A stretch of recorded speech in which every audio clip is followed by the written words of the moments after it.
often do you talk about dying, about your own death, the death of family, friends? Do you feel comfortable chatting about it or find it hard, really hard to find the right words? Today is Dying to Know Day, an opportunity to have, what can be a really difficult conversation about the end of yours or a loved one's life, how to plan for it, what your options are.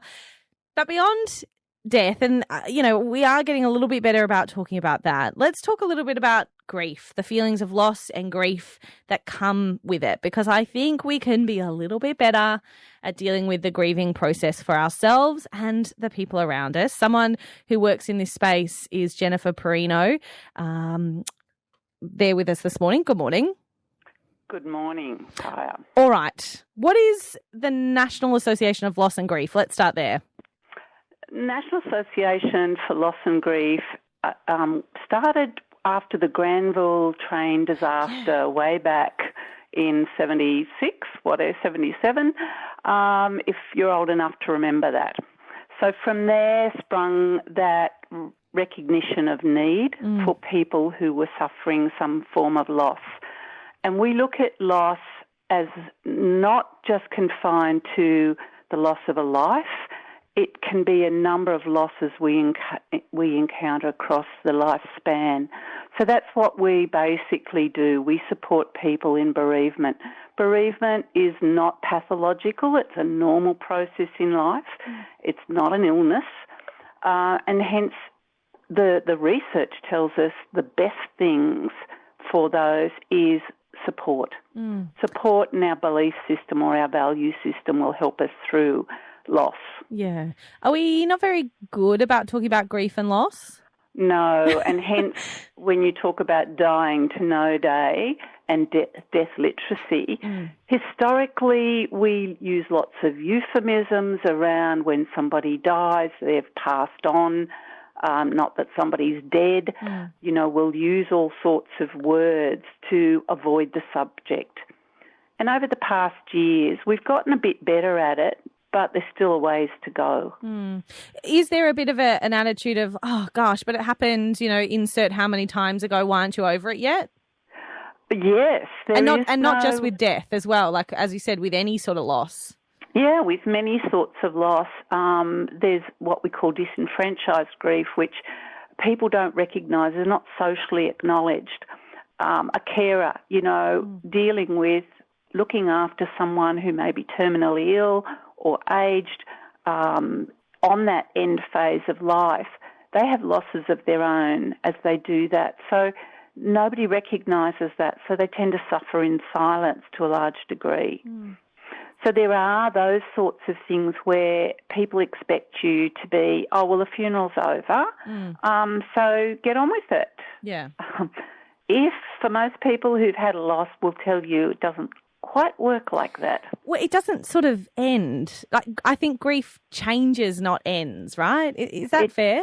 It does, yes. It changes. And what we aim to do in support is transform that connection. And loss and bereavement is all about connection. When we break that physical connection with somebody, we can't just clean the whiteboard and say, well, doesn't exist anymore. Yeah. We need to transform that connection into a different, more subtle sort of connection. Hence why we do have memorials, why we do have people will keep tokens or photos or plant a tree in memory of someone. These are the reasons we have to transform that connection into something a bit more subtle, a bit more spiritual. By learning more about grief, how can we be ready for it, but also support other people through it when, no matter where they're at on their journey? I think one of the things I like to always come back to is that everyone we meet is struggling with something we know nothing about. Most people are carrying some sort of loss. There's something going on in their life that they're struggling with now. So it's about the be kind. Being kind, being willing to listen, being willing to acknowledge that, at this point of time, maybe they do need support, maybe they do need that social interaction that just grounds people down to some form of normality. What happens if we don't know the words for ourselves or for others? Because I think that can be a hard conversation around grief as well, is trying to find those words to communicate where we're at, in what's a really hard time. And that's where you find someone who can help you with those words, and maybe that's where that literacy comes in. How do I say what's going inside me when I can't find words that describe it adequately? Yeah. So that's where we may need some help and support to be able to find that literacy.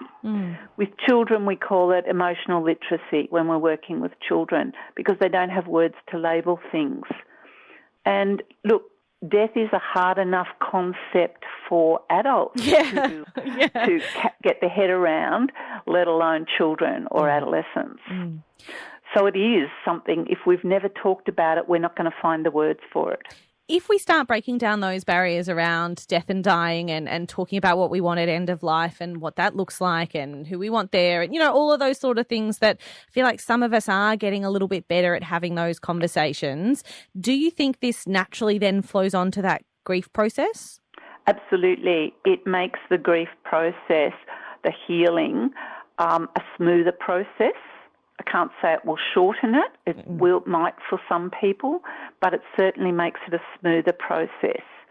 So, for instance, for a couple who've, and I'll give you a bit of an example, a couple where a husband was dying of terminal cancer.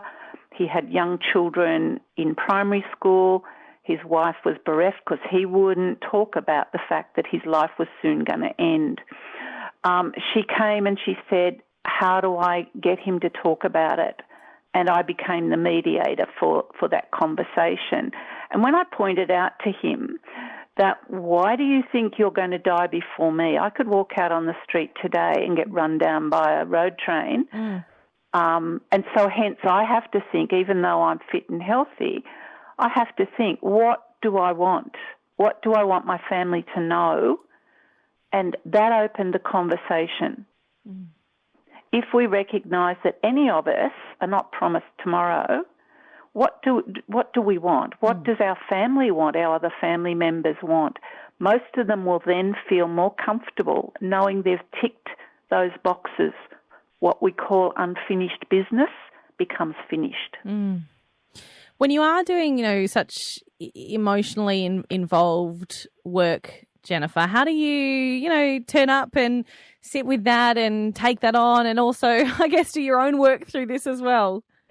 And I guess part of it is training, but part of it is the acknowledgement that when I'm speaking to someone about their loss, it is their loss. It's not mine. And that is something we have to keep clear. It's not about me. It's about who I'm supporting. And it's the same for volunteer supporters. They're focused on the person they're supporting. They're not focused on themselves. What are the key grief takeaways you'd like us to keep with us from today? I guess the fact that there's a process and there is support out there. And yes, the process fluxes and changes like the seasons. Like if you look at the weather lately, it changes every day. Grief is a bit like that. It may change day to day. NALAG provides support. Don't need a referral. They can self-refer. There are programs that we run also, or support groups, those sorts of things that may be of assistance to people. Even if it's a one-off conversation they might want to have with someone. That's all possible. It's on the end of the phone line.